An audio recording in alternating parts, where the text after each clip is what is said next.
Estudo destaca os perigos da transmissão aérea do coronavírus.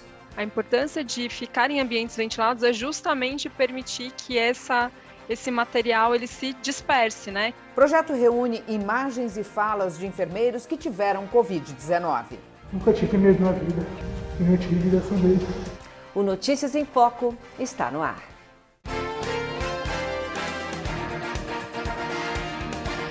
Desde o começo da pandemia, a proteção contra o novo coronavírus foi centrada na higiene e no distanciamento social.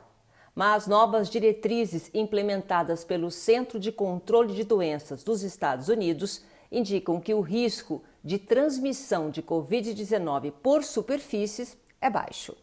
A nova indicação destaca a importância da transmissão aérea. Além disso, algumas autoridades dizem que as pessoas que desinfectam as superfícies obsessivamente podem estar fazendo mais mal do que bem. A chance de o contato com a superfície contaminada levar a uma infecção com o coronavírus é de 1 em 10 mil, segundo o artigo do CDC, o Centro de Controle de Doenças, Agência de Saúde Pública dos Estados Unidos. Os estudos mais recentes têm mostrado que o contágio por superfícies, ele é baixo, né? Então, se a gente pensar na exposição da maioria das pessoas que vai ao mercado ou que vai né, nesses lugares que são muito frequentados, né, que tem muita gente, esse contágio por superfícies, ele comparado ao contágio por via aérea, né, de pessoa quando conversando com pessoas sem máscara, por exemplo, ele é muito mais baixo. Então, a Gabriela Oliveira é biomédica e destaca que atitudes comuns desde o começo da pandemia, como limpar as compras do mercado, não são mais indicadas. Chegar em casa, higienizar a sacola. Eu conheço pessoas que no período do início da pandemia deixavam as compras todas de quarentena, 15 dias antes de poder encostar nas compras. Então, tudo isso acaba sendo sobre as compras, tudo isso dá uma falsa ilusão de proteção, que na verdade acaba sendo hoje, até as evidências que a gente tem, as mais recentes, sobre desinfecção de compras, isso é um exagero. Mas a manutenção de alguns hábitos adquiridos na pandemia ajudam a evitar a circulação de patógenos. Tirar os sapatos na entrada de casa é uma medida que, por exemplo, os orientais já fazem há muito tempo. E eu acho que talvez isso tenha sido um hábito bom que veio da pandemia, de tirar os sapatos na entrada, até porque não é só Covid, né? A gente traz bactéria, a gente traz várias outras coisas, sujeira, né? A gente traz poluição de fora e acaba que não faz mal nenhum você chegar em casa, tirar o sapato e evitar levar essa sujeira para o resto da sua casa. Mas aí, novamente, não que isso vá fazer uma grande diferença com relação à Covid-19. As novas diretrizes de proteção contra a Covid indicam uma importância maior da transmissão aérea. O risco de contágio pelo ar depende de fatores como quantidade de pessoas, ventilação, tempo de exposição e o uso de máscaras adequadas. Não só para esse cenário da Covid, mas também para outros cenários de doenças respiratórias, né, que são transmitidas por via aérea, né, ou por gotículas de saliva ou por aerosóis, que são gotinhas ainda menores. A importância de ficar em ambientes ventilados é justamente permitir que esse material ele se disperse. Esse novo entendimento enterra uma série de procedimentos que ganharam o apelido de teatro da higiene. O termo abriga medidas insuficientes ou ineficazes, dando uma falsa sensação de segurança em relação ao combate ao coronavírus. A medida de temperatura na entrada de estabelecimentos é uma dessas medidas. No caso da medição de temperatura, vai funcionar para detectar as pessoas que estejam com febre naquele momento exato em que ela está entrando no estabelecimento. O que é uma proporção muito baixa das pessoas. Então, ela pode ser uma pessoa assintomática, porque ela está se sentindo bem, ir a um estabelecimento comercial, passar na medição de temperatura e ainda assim ela pode estar transmitindo vírus. Você acabou de andar muitas horas embaixo do sol, talvez isso dê alguma interferência na leitura. Ou o contrário, você anda de moto, né? Uma pessoa que anda de moto. Quem anda de moto já está sujeito a uma ventilação muito maior. Às vezes, logo que desce da moto, tem as extremidades né, os braços, as extremidades frias, o rosto frio. Ainda que essa pessoa esteja contaminada, se ela for entrar num lugar como esse, ela talvez não passe, não seja pega na temperatura, simplesmente por uma questão de momento. Então, é o mesmo alerta, ainda que você vá para um lugar, o lugar tenha medição de temperatura, faça essa medição de temperatura na testa, né, que é o lugar correto, a maioria faz no pulso, que teoricamente não é o lugar onde o equipamento é calibrado para fazer a medição. Mas os valores eles acabam sendo muito próximos. Foi para um estabelecimento que controla a temperatura, só isso não pode servir como uma muleta de que, tá tudo bem, porque todo mundo que está aqui dentro passou na medição de temperatura. A utilização excessiva do álcool em gel também deve ser evitada. O álcool em gel, ele resseca muito a superfície, né, da mucosa da mão. Então, algumas pessoas que já têm uma tendência a ter problemas de pele sofrem muito com essa história de passar álcool gel toda hora. Você lava as mãos de forma correta, o álcool em gel ele já não seria necessário logo depois que você lavou as mãos, você lavou bem. Você está num ambiente de trabalho, um escritório, por exemplo, já chegou no escritório, e nesse escritório é um ambiente bem ventilado.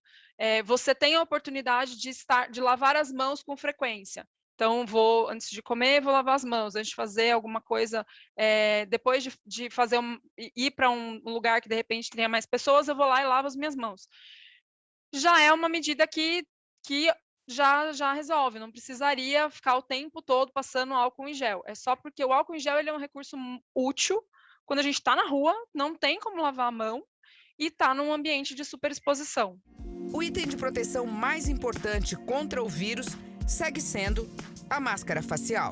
Em alguns países, é obrigatória a utilização de máscaras profissionais, conhecidas pelas siglas PFF2 ou N95. Elas são melhores que as de pano, porque a questão é o quanto essa trama, esse material da máscara, ele é fechado o suficiente para evitar a passagem de partículas de aerosóis ou as gotículas. E aí, eu acho que a gente precisa pesar várias coisas, porque a pandemia está acontecendo agora, uma hora ela vai acabar.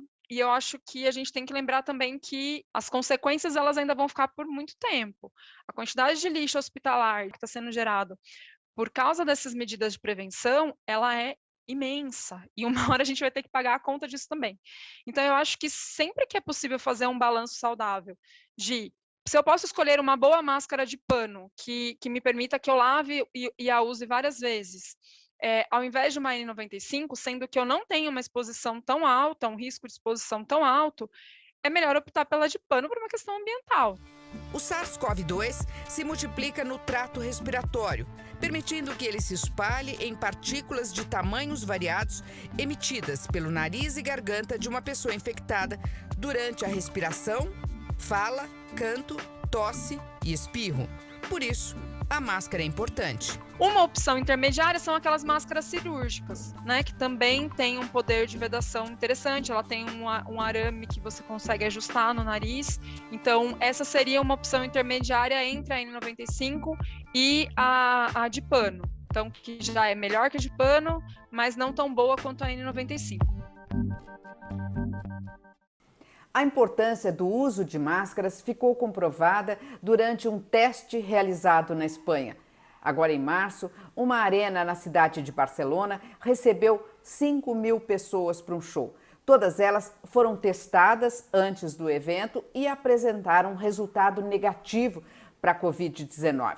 Durante o show, elas usaram a máscara, a PFF2, mas não precisavam respeitar o distanciamento social. O resultado é que semanas depois do evento, não houve nenhum sinal de contágio para a Covid-19. E agora vamos falar de emprego e oportunidades. Com mais de 30 anos de história dedicados a conduzir o estudante ao mercado de trabalho, a Universidade Paulista, Unip, promoveu o evento Se Joga na Carreira, uma iniciativa em parceria com o Centro de Integração Empresa-Escola, o CIE. A parceria entre as duas empresas tem sido um diferencial para compartilhar conhecimento e informações a milhares de estudantes. O especialista no programa de estágio e aprendizagem do CIE destaca a importância do evento. Não resolve nada você estudar sem experiência profissional e não adianta você pensar em experiência sem estudar. Então, quando você pensa no estágio, ele vai te trazer um engajamento, um profissionalismo junto à sua empregabilidade no futuro fantástica. Então, existem dois tipos de profissionais: aquele que foi estagiário e aquele que não teve experiência com estágio.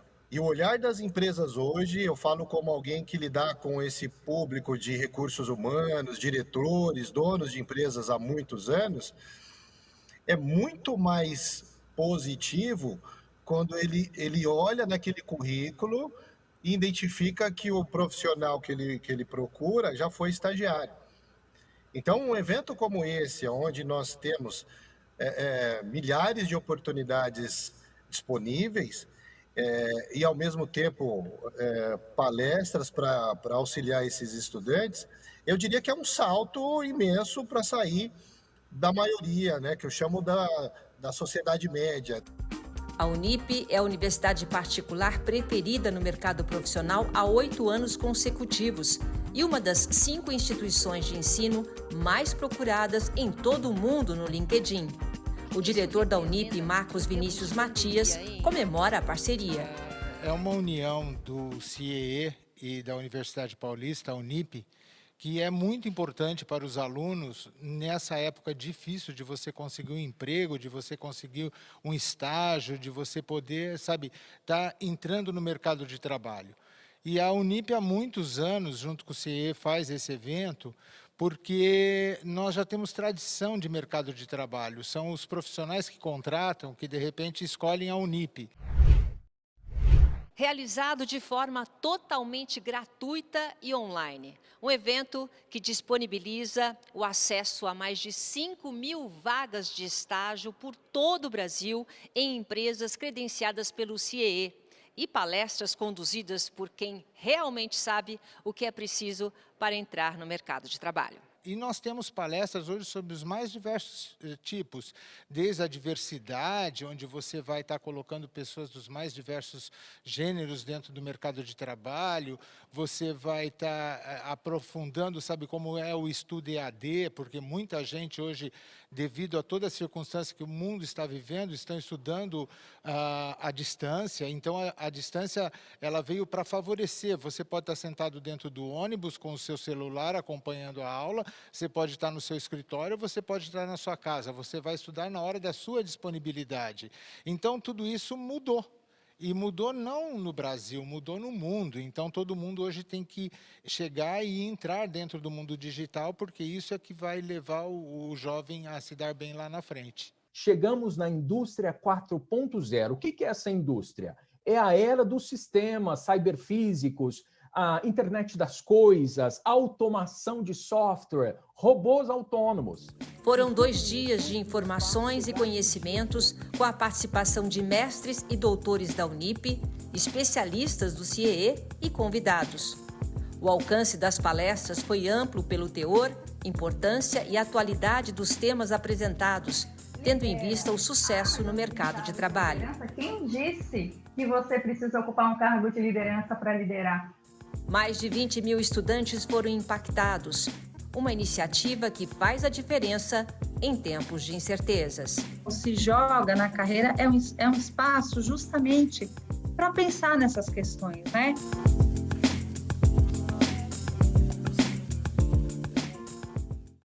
Os profissionais da saúde estão na linha de frente no combate ao novo coronavírus. São eles que cuidam dos pacientes e garantem o conforto e o bem-estar num momento muito vulnerável. Mas e quando eles se tornam os próprios pacientes de Covid? Um projeto do Instituto de Assistência Médica ao Servidor Público Estadual reúne depoimentos e fotografias de enfermeiros que tiveram a doença. Para eles, o apoio dos companheiros de trabalho foi essencial na recuperação.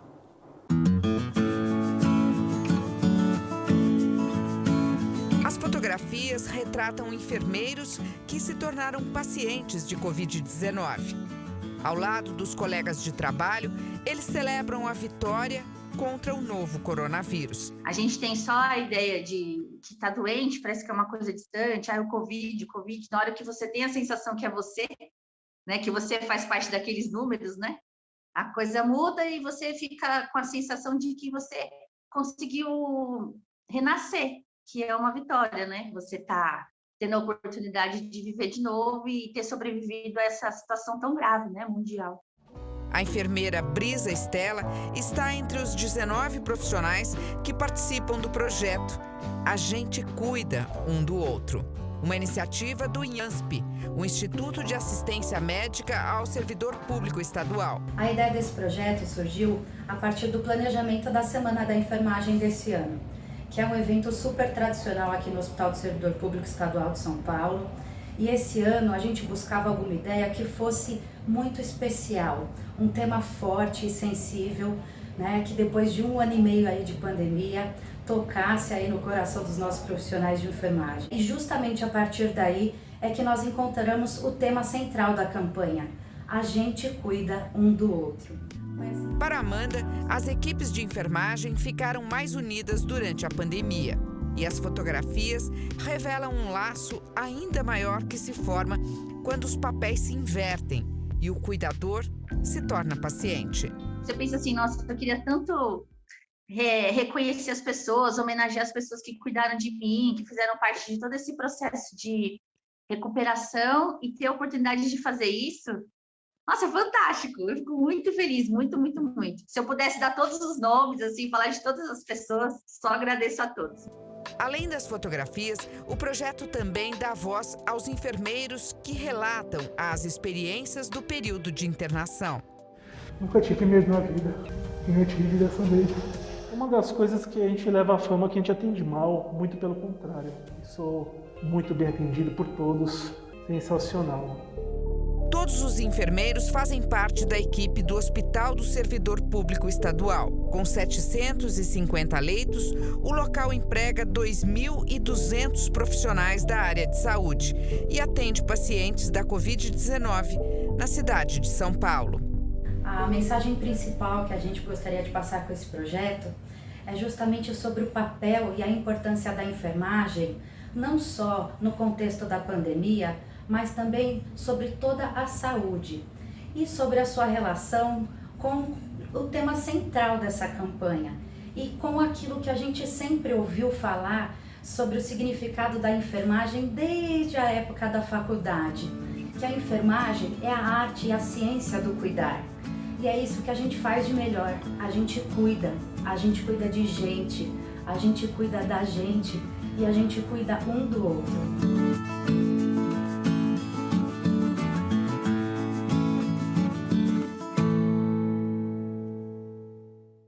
As fotografias e os podcasts com os depoimentos podem ser acessados pelo site do IANSP, que é o Instituto de Assistência Médica ao Servidor Público Estadual, que aparece aí na nossa tela. Cidadão Kane, um dos filmes mais cultuados da história, completou 80 anos. Além de marcar época, ele trouxe técnicas inovadoras que são inspiração até hoje. 80 anos depois de chegar aos cinemas, Cidadão Kane é lembrado como o melhor longa-metragem de todos os tempos. O filme, que conta a história do influente jornalista Charles Foster Kane, é obra do ator e diretor Orson Welles, que tinha apenas 25 anos. See to it that decent, hard-working people in this community aren't robbed blind by a pack of money-mad pirates just because they haven't anybody to look after their interests.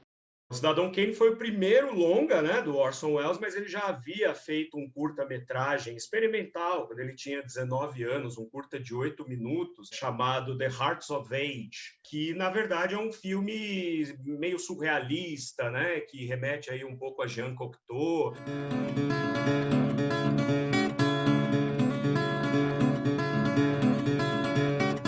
Mais um exercício com câmera, né? Quer dizer, ele estava ali testando possibilidades de dramaturgia, porque ele vinha do teatro, né? Mas se a gente for falar do cinema profissional do Orson Welles, Cidadão Kane é a primeira investida profissional na sétima arte que ele tem aí. A obra vai além da biografia do personagem fictício, inspirado num dos maiores magnatas dos anos 1940. Cidadão Kane também tem demonstrações explícitas sobre o poder da mídia e dos controladores da imprensa. Por isso, o longa é obrigatório nos cursos de comunicação até hoje. that I'll do everything in my power to protect the underprivileged, the underpaid, and the underfed. Nos cursos de comunicação, pela forma como ele aborda o universo do jornalismo, sobretudo, né? E tudo que envolve o jornalismo em termos de manipulação da mídia, em termos de criação de fatos, em termos de orientação da opinião pública e assim por diante. What is his name? What is his name? He doesn't like that Mr. He likes good old Charlie. O filme também é material de estudo obrigatório para quem ingressa no mundo do cinema. I'm Charles Foster Kane! Principalmente pela inovação técnica dos planos, da iluminação, do próprio roteiro. Então, há uma combinação aí de elementos que fazem com que Cidadão Kane seja um filme bastante iconoclasta para o período em que ele foi feito, e isso orienta até hoje as novas gerações que estudam cinema. Cidadão Kane é uma obra-prima do cinema, vai continuar durante mais pelo menos 80, eu creio, por tudo que ele representa em termos de invenção e de repercussão midiática, principalmente.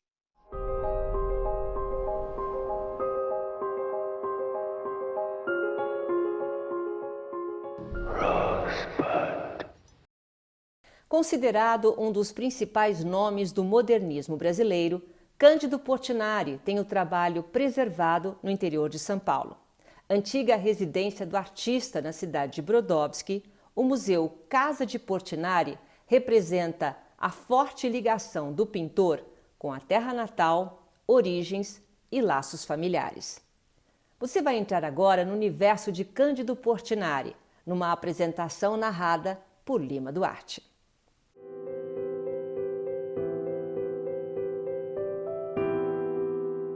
Toda casa tem suas memórias, lembranças que ficam nas paredes, telhados, janelas, enfeitando os cantos, colorindo o chão. A casa de Portinari é assim. No começo, em 1908, era uma casa pequena, simples como seus moradores. Mas ela viu crescer um dos maiores artistas do nosso Brasil e cresceu junto com ele. Portinari espalhou sua arte pelas paredes da casa e pelo mundo todo. E a pequena construção em Brodowski foi indo. E em 1970 virou Museu Casa de Portinari. Vamos entrar? Por favor, fiquem à vontade. A casa é sua.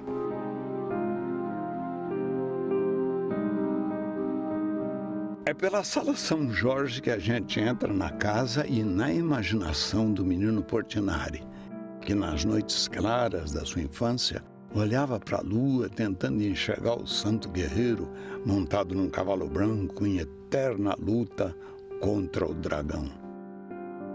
A cabeça do menino Portinari estava cheia de imagens, e logo essas imagens começaram a sair pelas mãos do artista, na forma de muitos desenhos.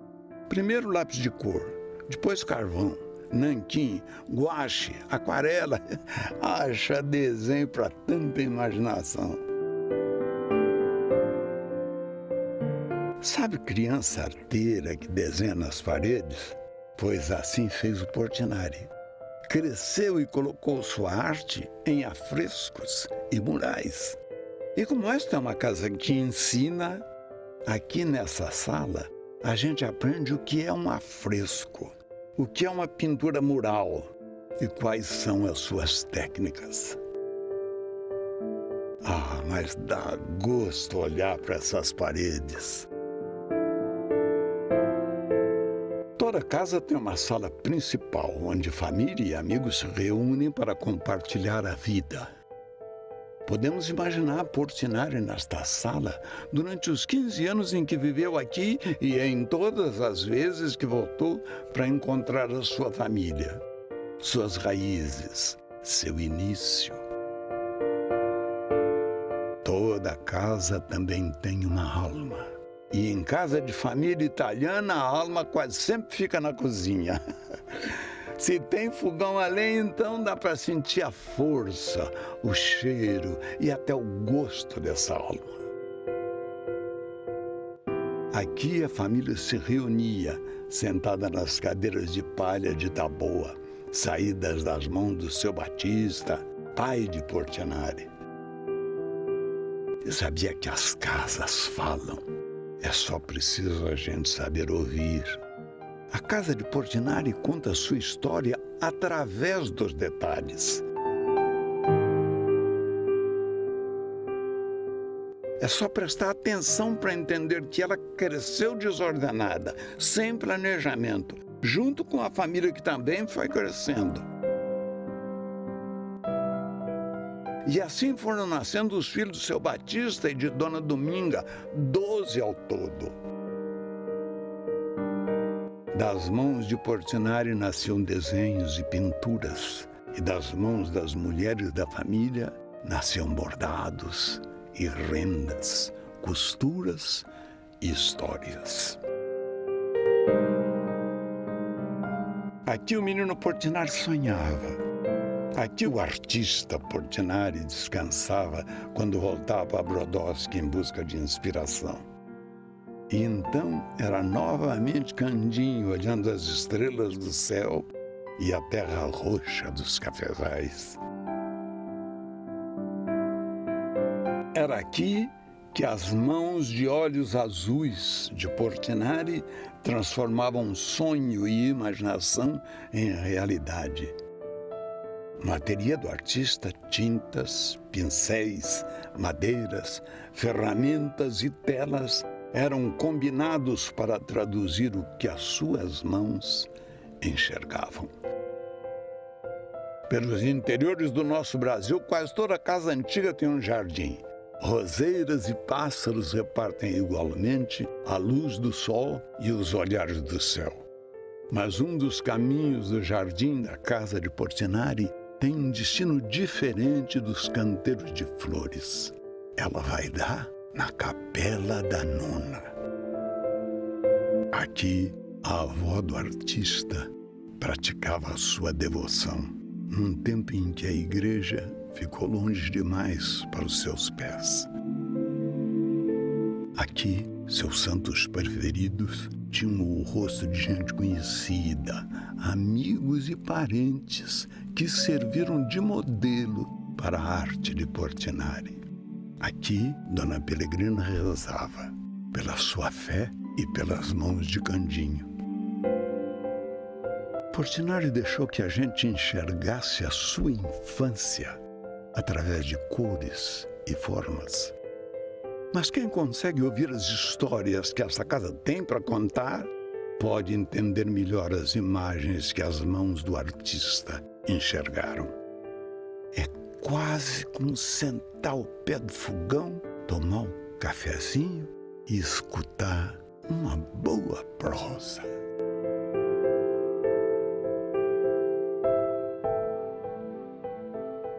Brodowski fica a 300 quilômetros de São Paulo, na região de Ribeirão Preto. O Museu Casa de Portinari abre de terça a domingo, das 10 horas da manhã às 4 da tarde e tem entrada gratuita. E o Notícias em Foco fica por aqui. Não esqueça de acessar as nossas redes sociais no Instagram, Twitter, Facebook e YouTube. E nós encerramos hoje com o clipe Pistoleiro, da banda Sonóxido. Ela é formada por Eric Borges nos vocais, tem o Jorge Torres na guitarra, além dele tem o Rafael Ferreira que vai de baixo e ainda o Guilherme Xavier que vai de bateria. Até a próxima!